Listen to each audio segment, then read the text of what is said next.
Tuning in to the online broadcast network, AFTERBUZZ TV. Over 20 million weekly downloads in over 150 countries, and your #1 source for after-show entertainment.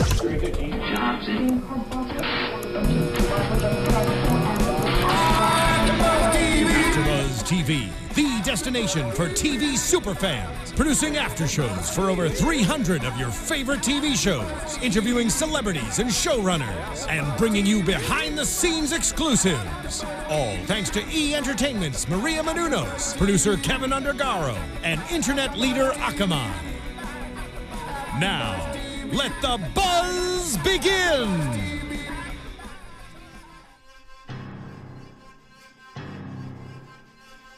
Hello, everyone. Welcome to AFTERBUZZ TV Black Sails, episode XI. Episode 11, season 2, episode 3, if you're keeping track. I'm your host, Ryan Hooks. Thank you for joining us. Welcome. You can hit me up at RyanHooks92 on Instagram, Twitter, Facebook, Snapchat, all the above. Join us on YouTube. Hit us up on iTunes. Follow us on SoundCloud. Hashtag ABTV Black Sails. To my left, Lauren Salaun. Hello, everybody, and you can find me on all social media, Twitter, Instagram, you name it, at Lauren Salaun. That was like a call-in phone, like, hello, thank you for calling Lauren Salaun, 1-900 Black Sails. That's my day job. That's your day job voice? Clearly you and Rocco work in the same building. Guys, thank you for tuning in. We are back, episode number 11, Black Sails. God, I'm so mad every single week when this show ends. Like, I'm watching it, I'm like, oh yes, oh yes, oh yes, and then the episode is over.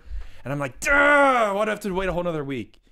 This week's was nuts, too. It was out of control. I don't really very frequently watch TV shows live.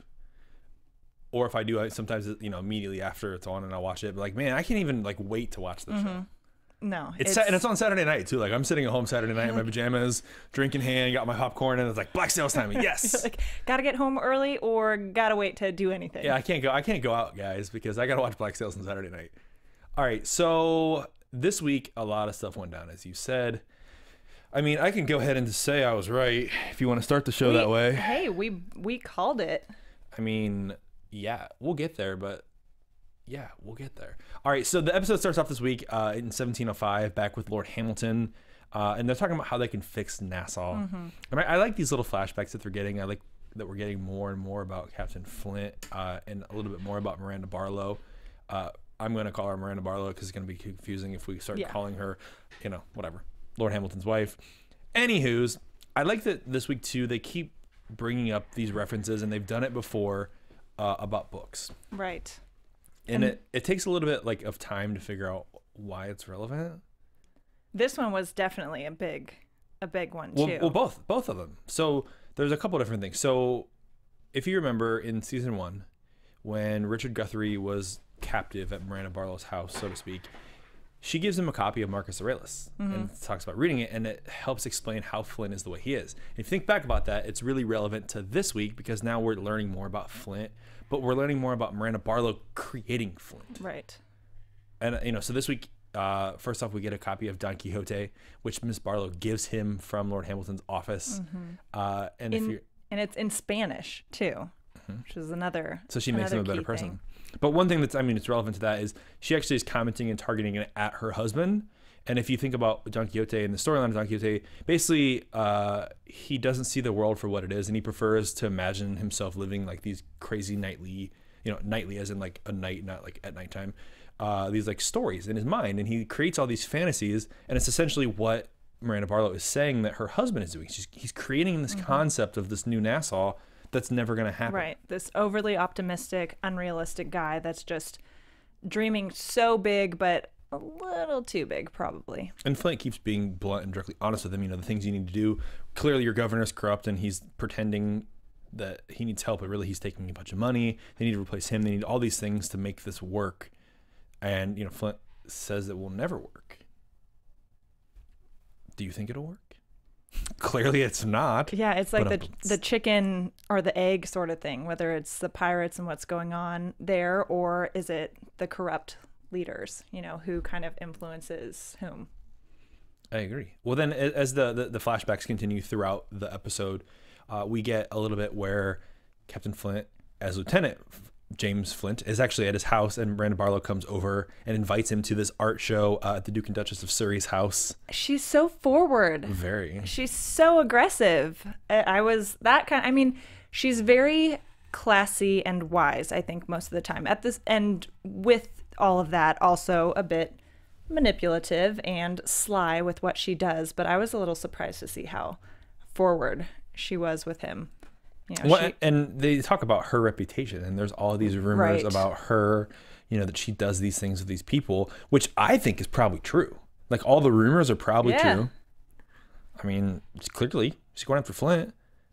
Yeah, and she's got this husband who's probably just like daydreaming all the time about living this fantasy world. We're gonna do this and this and this. We're gonna save the world. Yeah, she's like, I just need someone who's knows what's going on. Take advantage of me and bend me over the table. Oh gosh.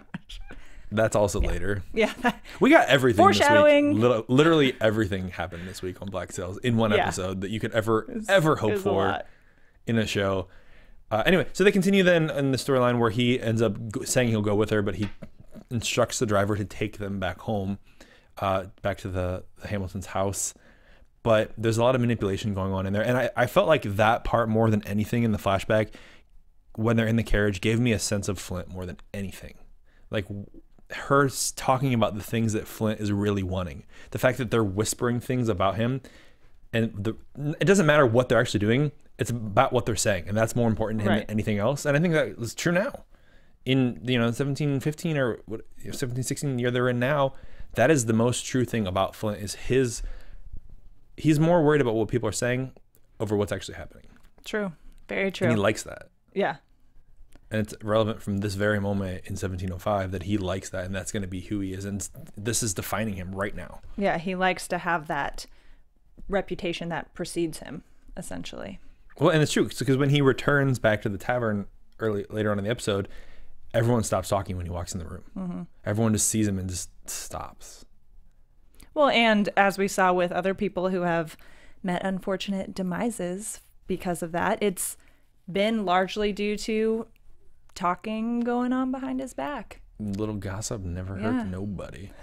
Well, then too, so, and going back to the books, I just want to cover the book thing again, because he goes to see Miranda Barlow later on in the episode, and he takes a book with her and leaves it for her, and it's La Galati. I think it's a Cervantes novel. Mm-hmm. And essentially what's relevant with that is the story itself is basically about class love, and there's an upbringing and lifestyle struggle in that between the two lovers. And it's clearly relevant of their storyline, where Miranda's this upper class lady and he's this lower class, he's his carpenter father. And, it's about lifestyle and love and affection and desire. And he leaves a note that says he's sorry for what happened for her. Now, do you think that's him kind of being done with their relationship? Oh, no, I think he wants their relationship to pick right back up where it left off. And he feels bad for what happened to her and the position you put her in. And I feel that he wants to mend things. And I think she is one of the most important things to him. Right. Other than this gold. Yeah. Clearly the gold is the most important Mrs. thing. Barlow. However, Mrs. Barlow is the second most. I'm just going to go with that. Okay. I definitely think he values her very highly, and she him, but part of me wondered if that was his kind of parting gift, that this is why it won't work, perhaps. No, I think that this is why he wants to work, because they're so different, and these two lovers in this book, in this novel, are so different that he wants that to be them. All right. I don't know. But I like this subtleness, because if you don't look it up or watch her podcast, you probably don't get the subtleness of like using these specific novels. Right. Well, even with Don Quixote, when she says, "Oh, it's in Spanish," well, maybe he'll learn it and that'll come in handy sometime, which we saw that it did when they were taking the Spanish ship, and there's Flint translating and feeding lines to Silver to tell him what to say in Spanish, right? Mm-hmm. Because he knows Spanish based on Miranda Barlow telling him to teach it. All right, so, and we're back on the ship then. Silver's doing his daily report, which is now the new hit thing. Everyone's sitting around laughing, watching. They're all stomping their feet at the same time. They're all wanting to chime in. And he gives the news about the fact that they're going to park their boat around the bend from Nassau so that they can send out some longboats. One of the sailors is kind of upset about that. And I like the whole debate. Like, this is a democracy. We are on a Spanish ship with Spanish flags. The idea of coming to the port doesn't sound too smart. And no. They go on and on about that. But then finally, his people. Now he's clearly back in the crew because everyone's backing him up and having fun with him, and he's more relevant to the crew than he could have ever hoped to be. Yeah, I mean, he's essentially Flint's middleman, messenger, right-hand man guy. Well, and I was saying this a week or so ago. There was an article that came out about the development of Flint and Silver's relationship, and even going into season 3, their relationship is still clearly not defined, but their paths are still going in the same direction. So they're still interacting with each other. And I'm glad that they're going to, even throughout this whole second season, continue to grow those characters, because you don't want to get a character that gets complacent in itself and it stays the same, and we don't get that. So I want the growth every week. Right. So speaking of growth, here's a man who has grown. So in the next scene, we get Charles Vane. Oh. He's practicing his fighting skills. Yeah. Oh. Ned Lowe comes to visit him, and basically, I like that Ned Lowe does this because he's like, every island I've ever been to, I know that there's always one guy you don't cross, and you're him. So I just want he wants to know basically if this issue with Eleanor Guthrie is going to be an issue, or if he's going to stay out of it, and what he has to gain or lose from it. And even we see that Vane is sort of powerless in his situation, even though he has the most amount of power, if that makes sense. Because I think like he can't do anything unless there's something to gain by his men. If not, it's just him. Right. Which still is a threat in itself. And I actually even wrote down in the scene when he gives him some money, basically trying to bribe him, and Vane says he's not going to be an issue, and you guys should watch out for everyone else because they have interest as well. But do you think Vane is lying in this scene? I completely did. I mean, I feel like it's so obvious, and we saw this later in the episode with other people questioning or just calling Vane on him still being hung up on Eleanor. And even when Lowe approaches him, he says, oh, I saw you at the tavern, just want to make sure, it's not going to be an issue, your little Because if it gets out of hand, connection. And it will get out of hand. Yeah, and so, I mean, on the one hand, it was so ballsy of Lowe to come in and do that, and then he's thrown down 10% of their most recent, treasure haul to convince Vane to side with him, or to essentially not go against him should things escalate with Eleanor. But part of me feels like he was so dumb to even do that. I mean, maybe it's like bros before hoes sort of thing, but in the pirate world, but I don't know. It seemed so obvious with Vane that he's like clearly not over Eleanor, and Eleanor right. is it. I think that Eleanor is his number one. Mm-hmm. I'm actually, and we're going to get to this later on, I'm curious to see where Eleanor is going to end up in this coming up next week, in terms of how they left the episode and like where it's gonna lead to, because she's now smack in the middle of everything that's gonna go down. Yep. But we'll get to that. Save that one for later. Just put it on the back burner. Think about us while you go subscribe to our iTunes channels and our YouTubes and our SoundClouds, and you follow me on Twitter and her on Twitter at RyanHooks92 and at Lauren Salaun. That's throwing that in there while I'm thinking about it. All right. So later on in the scene, we get Jack Rackham back to business. He's awake, and no Anne Bonny.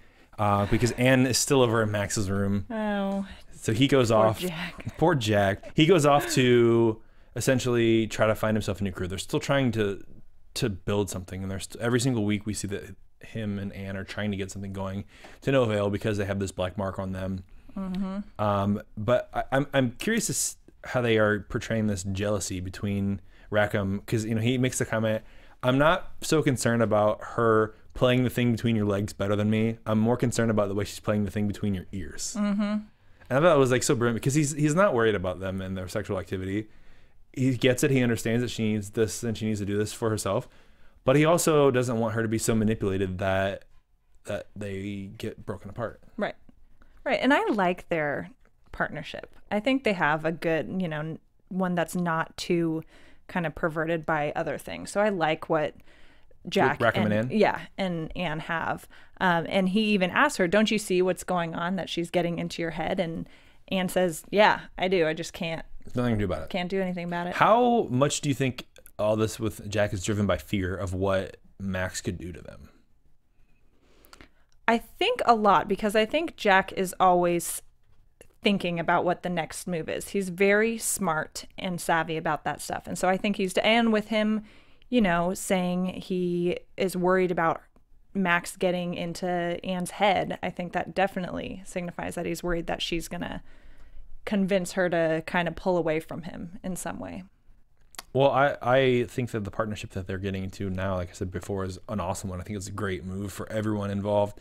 And as we learned this week, I'm going to kind of skip around a little bit if you don't mind, but I'm going to do it anyway. So Charles Vane comes to see Max and wants some information because Eleanor Guthrie has told him about the score that Ned Lowe has, and he wants to find out what it is. And he wants to basically, I think this is his attempt to do something for Eleanor more than anything else. He doesn't care about what the score actually is. I think he just wants to do it because he wants to do it for Eleanor.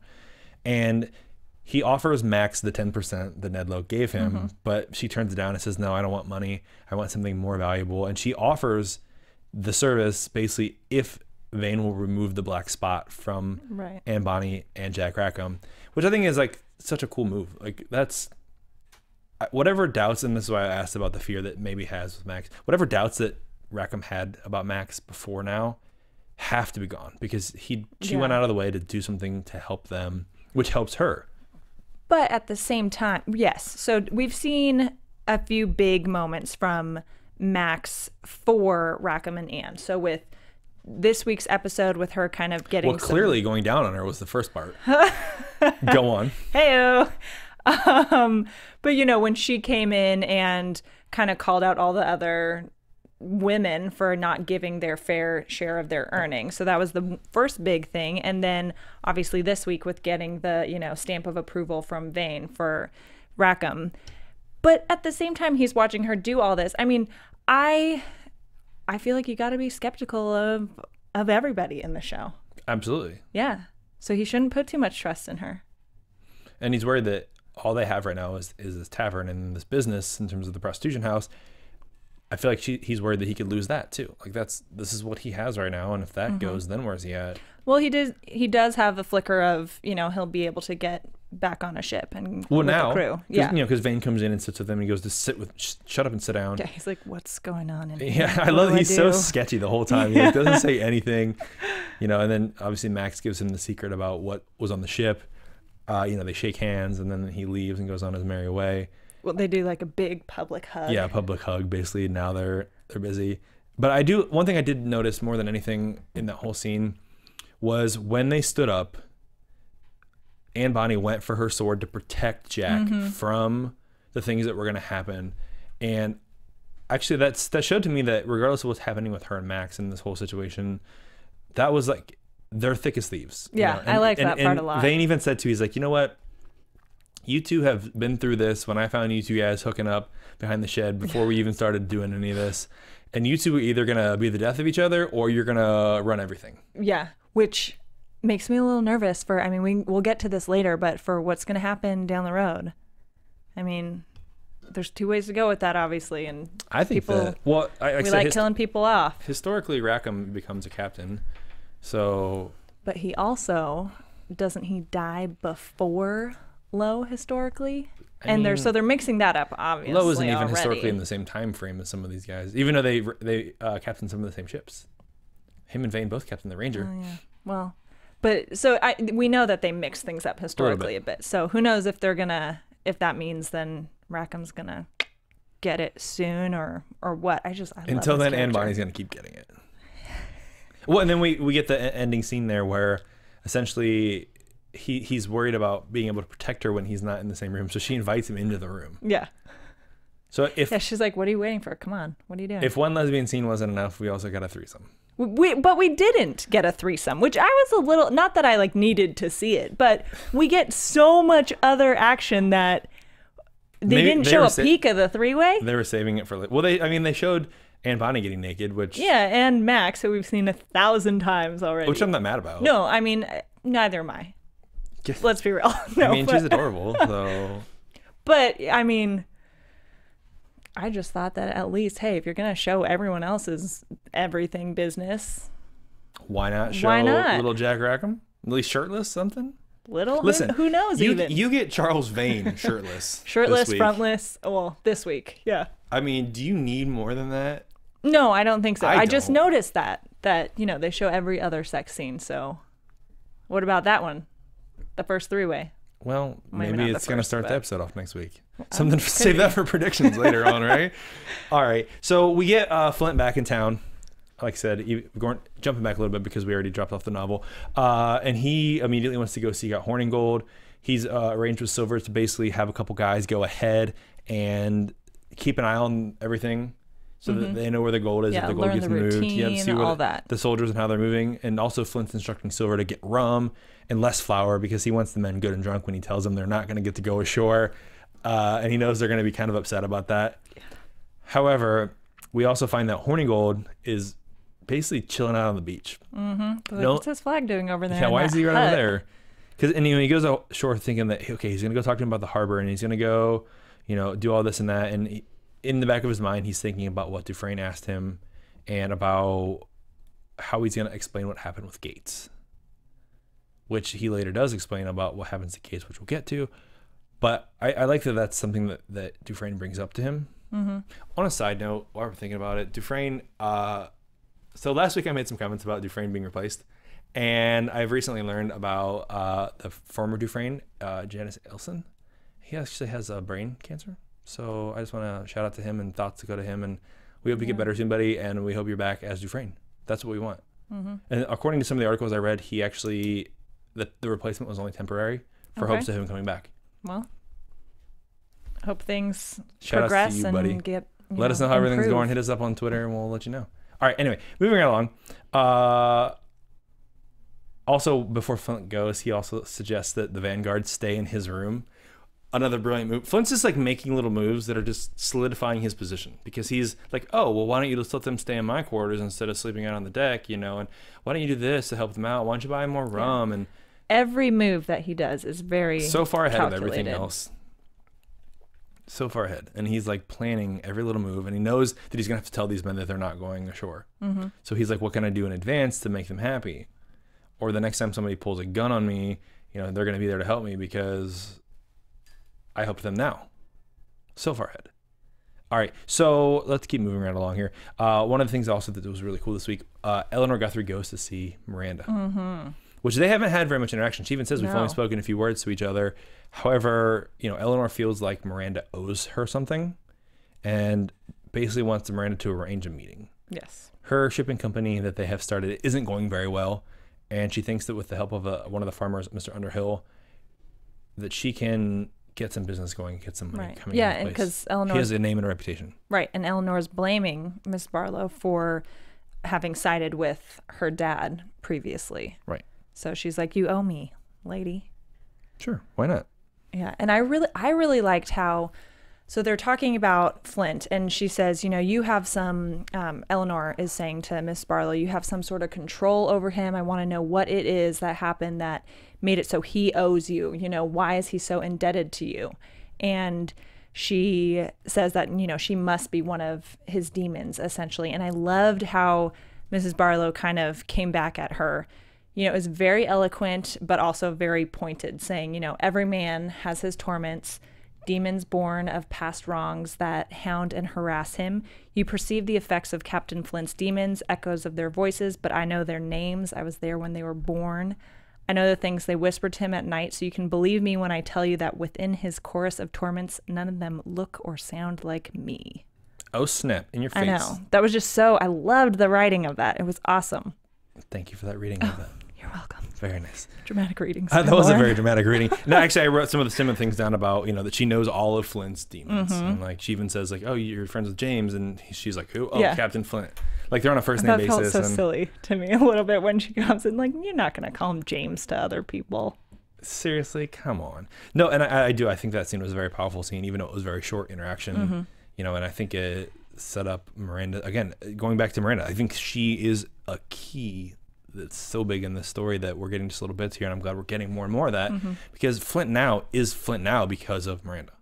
Right. No doubt in my mind that is exactly what happened. And I think that scene also showed a lot about Eleanor because I think obviously Eleanor is one of the powerful women in the show, and as is Mrs. Barlow, but with the two of them together like that, you see that Eleanor's kind of inexperienced and immature. Yeah, absolutely. Like the Eleanor she's has like stomping no her idea. feet in there. You owe me, Yeah, you give me this, and you did this for me, and Miranda. Yeah, so Miranda it was neat to see that. I agree that totally contrasts them very well. So as we find out, then Flint has returned, goes to see Eleanor, and basically she's also hired a new man to protect her because she's worried about getting killed, as I would be as well. Right. And like I said, I like when Flint showed up at the tavern and everyone was just dead silent. But also it's cool that she's like, I never considered that you would show up without gold. It would either be you would never show up again and be dead, or you would come back with the gold. Like this idea of you making it but failing in your mission never crossed her mind.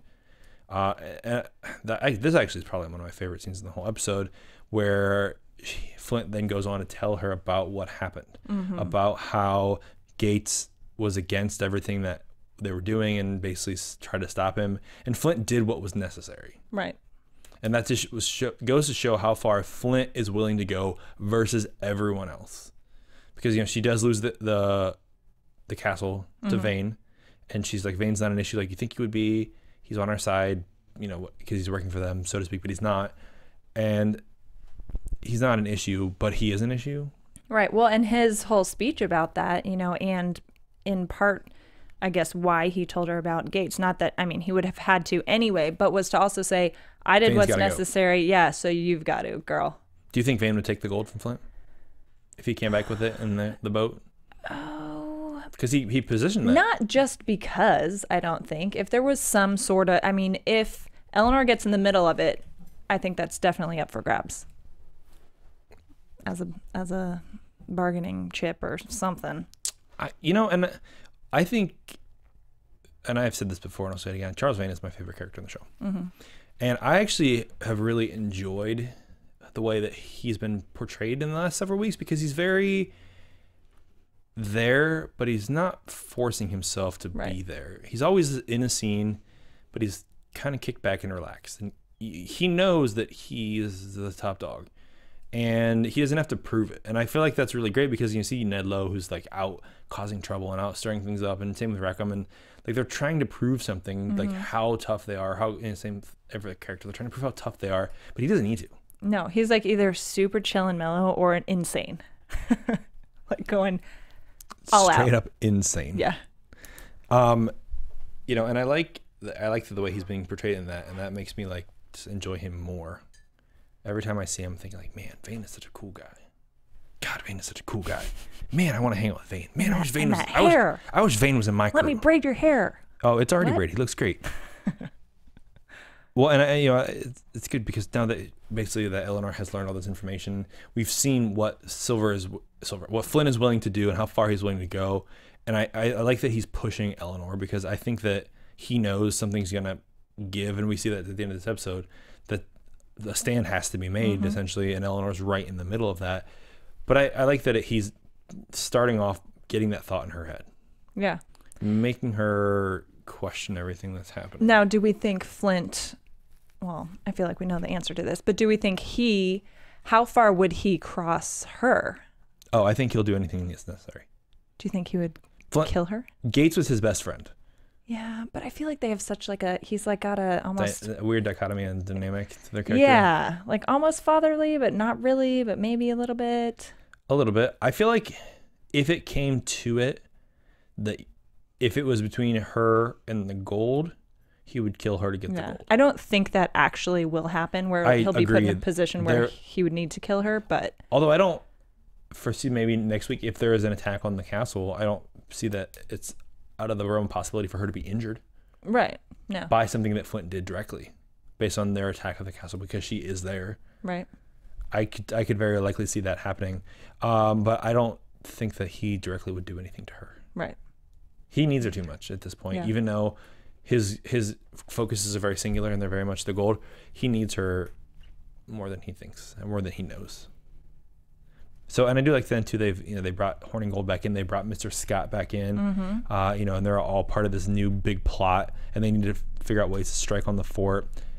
Eleanor even goes to see Mr. Scott, asking him about how and what they can do to like basically set everything up, get it in motion. Right. And he even, chastises her for what she's doing and tells her, reassess where are your loyalties? What are you doing?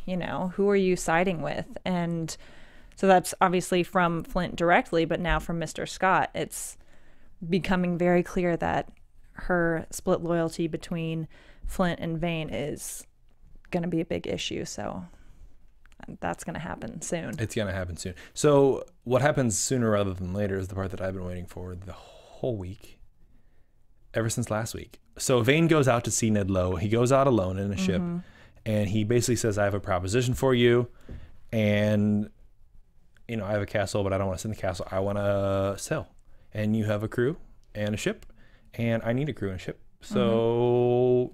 Yeah, and while he's saying all this, you know, he doesn't even get to start saying his proposal. Ned's like, no way, buddy. Like, I know you are whipped, so nice try. And I like that. Get out of here. I like both scenes of them was very like intense, and I love that. And, you know, he's basically telling him, like, I figured you out. You can't do anything without your crew, even if you want to. And I know you'll do whatever it takes for Eleanor, but your crew's not going to go for it. So they've got nothing to gain by this. You're pretty much weak and worthless. Yeah.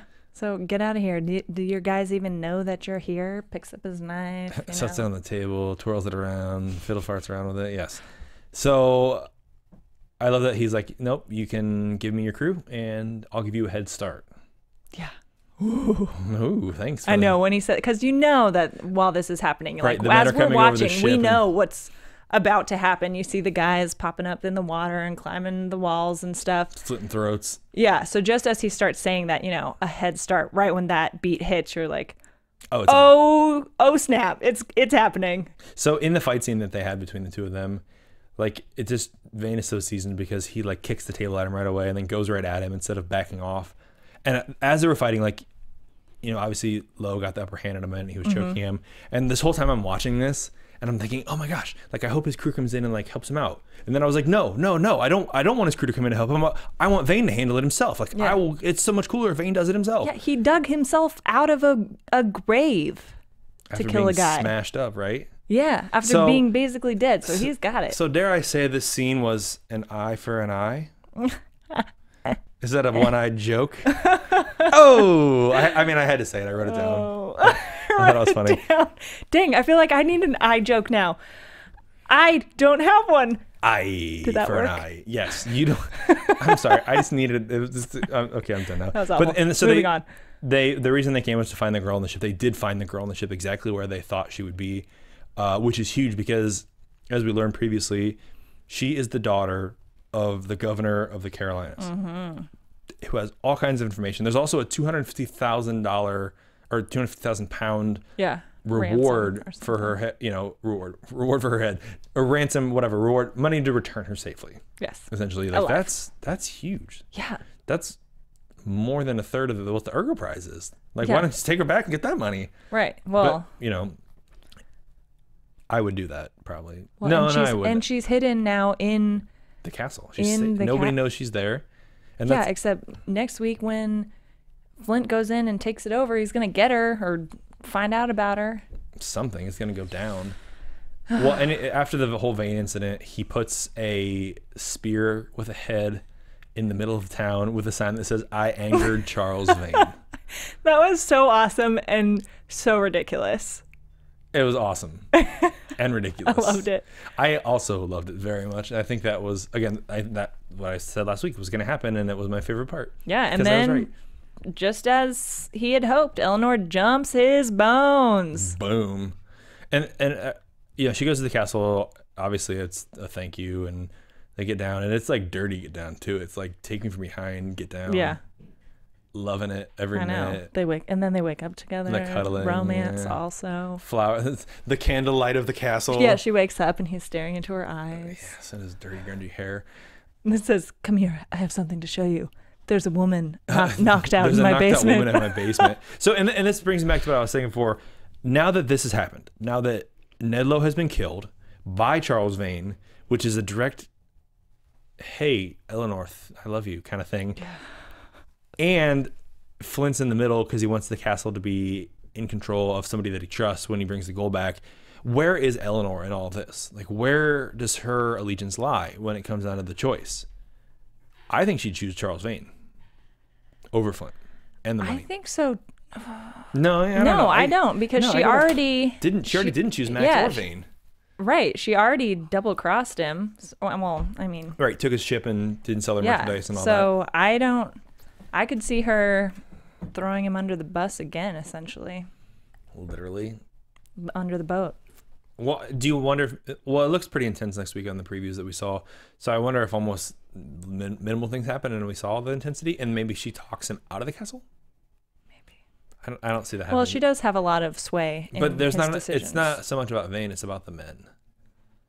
So the men won't leave because it gives them power that they want, and that's what they're doing. They're doing what they're doing. Yeah, and that's what he promised. He has no to them. control over the men. He's just rewarding them for their behavior and that kind of stuff. I don't know. I am excited though. Every single week I'm excited about what's going to happen. I know. And I'm excited to see. I didn't see this coming at all, but the concept of Rackham getting a new crew, like that was like, oh, totally should have seen that coming. Like, where did I can't picture it really. Captain Jack Rackham? No. With Anne Bonny as quartermaster? Well, she definitely brings like the muscle to their team. Clearly. But yeah, I don't know. We'll see. And he wants to just get like a small crew, like 7-8 guys, and With go like out. a little joke ship. Yep.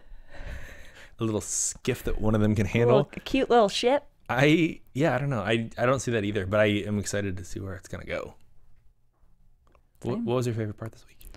Oh man, I loved Vane's storyline this week because even when he's talking to Rackham, when he puts in that good word, they have that public hug.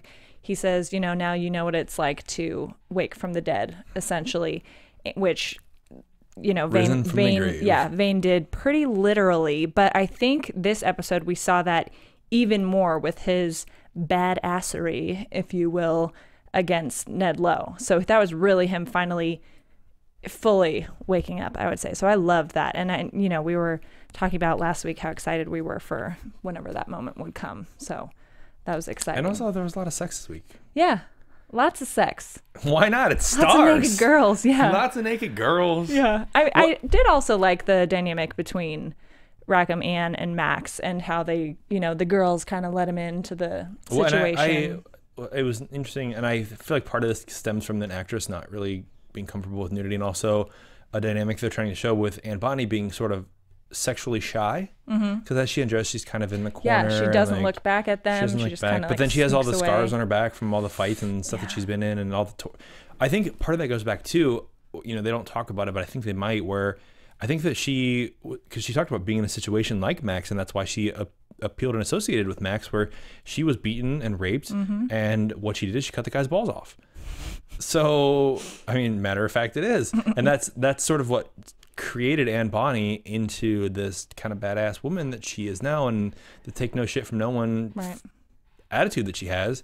But we see those scars on her back and this sort of like shy side to her that's sort of timid and Yeah, and they both, they both love her. Well, actually, I will ask you, do you think with Max, now we have seen her get her heart broken over Eleanor and be very scheming with nearly everyone else on the show, including the current situation she's in. Now, do we think that the love triangle going on here is true love, like real love between Max and Anne, or do we think it's mostly plotting on Max's part? I don't think it's plotting on Max's part, but I don't think it's love either. I think it's something else. I think that it's Max seeing someone who's in a vulnerable situation, who did something for her and wants to do something. I'm sorry, Anne Bonny did something for Max, so Max wants to do something for Anne Bonny, because Max essentially was saved by Anne Bonny from those men, and she's the one that killed them later, the ones that were raping her and all that. So I feel like there's a mutual respect. Right. I don't think that Max is, has intentions in relation to relationships and love towards Anne Bonny, but I feel like she thinks she's helping her. I think that the relationship that Rackham and Anne Bonny have is more love based. It's a weird kind of love. It's not like normal relationship, romantic love, but they have feelings and would do anything for each other kind of love. Yeah. That's what I think. Yeah, I think so too. I think it's not just scheming, but there is obviously, it's a mutually beneficial Do you think situation. Miranda Barlow's always been a minx? Yeah. I do. You do? I wrote a some well-read minx. Yes. Okay, so I wrote some other questions on here, so that's why I'm looking at them. No, that's not a question. No, that's not a question either. I asked them all. Good. I covered myself. Yeah. Good. Nice. Well, but I also feel like with that love triangle situation, with what Vane said about them either being the destruction of one another or becoming the rulers of everyone else, you know, they do a lot of foreshadowing in this show. So I'm worried that there's going to be an implosion of those guys. Everything that everyone's going to implode. We know there's going to be some implosions next week. I don't think the Rackham and Max situation is going to implode next week, but I do think it will. So if there's a battle, who's getting killed? Between the three of them? Just in general. Who's a character that is a named character getting killed? I mean, is it DeGroote's time to go? Oh, yeah, but... Yeah, you know what? Wouldn't Play be that prediction music. It's that time. Let's talk about this. Hit it up. I need my flashy lights, too. And now, your AfterBuzz TV predictions. Does someone get killed next week? Well, yeah. I mean, someone. Clearly no one that we know of gets killed. Does somebody we know? Because I mean, for me, knowing that Ned Lowe was going to go, like, I knew that. Like, I could just feel it. Like, there are times I watch a show and I think about, like, these things happening and feel them happening. I actually thought Dufresne was your going Black to get killed, Sails ESV. But now I don't think he's going to. I don't. He kind of faded away. Hornigold, maybe? A bit. Hornigold, I don't know. In this attempt to take the castle? I don't think Vane or Flint will die. No, absolutely not. Too soon for that. Yeah. I'm not saying that I think Vane is safe forever, but I know that Silver and Flint go into season 3, so that ruins that. Right. And I know that. What about Mr. Scott? I feel like he could die soon. He's I want to know when they're on going to bring uneasy back water. I want to see Mr. Guthrie. He needs to be. I mean, I think if they have this meeting with Underhill next week, that he could come into it because he's been hanging out there. Yeah. So. Okay. You know what else did not happen this week? Billy Bones. Yes, Billy Bones did not appear, but again, Billy Bones will appear, and I think what's maybe going to happen, and somebody else said this on Twitter, and I agree, that he might show up where the Spanish treasure is with that crew. Oh, like do you think that guy is? He'll be. Maybe that's the beach that he was on. Oh. That he is in the position now because that they were chasing the ship. The Spanish warship stopped them, but they escaped. Right. And that was when they were getting fired on, and Billy fell overboard, and they picked him up. I feel like that could be where we're at with all that. That's something to think about. I think that's a good prediction. I think that is what we have here on AfterBuzz TV's Black Sails After Show episode XI. Guys, thank you so much for tuning in. Make sure you follow us on the iTunes. Make sure you follow us on the YouTube. Make sure you check us out on the SoundCloud. Hashtag us at ABTV Black Sails. To my left, Lauren Salaun. Where can they find out more about you? Hello, everyone. You can find me on @LaurenSalaun. That's SALAUN everywhere on social media. And I also host the Parks and Rec After Show, which is on Tuesday nights. I like that you said hello, everyone, like they haven't been here for the last 43 minutes. Hello, everyone. I'm Lauren Salaun. Thank you for tuning in. I've been up since 4 a.m. Give me a break. Thanks for making it. We appreciate you. And as always, you can find me at RyanHooks92 on Twitter, Facebook, Instagram, Snapchat, and also on the Gotham After Show every Monday night here at AfterBuzz TV. Guys, we will catch you next week when we find out more about Captain Flint, John Silver, Charles Vane, Eleanor Guthrie, and the rest of the gang here at the Black Sails Podcast. See you later. From executive producers Maria Menounos, Kevin Undergaro, Phil Svitek, and the entire AfterBuzz TV staff, we would like to thank you for listening to the AfterBuzz TV network. To watch or listen to other after shows and post comments or questions, be sure to visit AfterBuzzTV.com. I'm Sir Richard Wentworth, and this has been a presentation of AfterBuzz TV. Buzz you later. The views expressed herein are those of the hosts only and do not necessarily reflect the views of AfterBuzz TV or its owners or principals.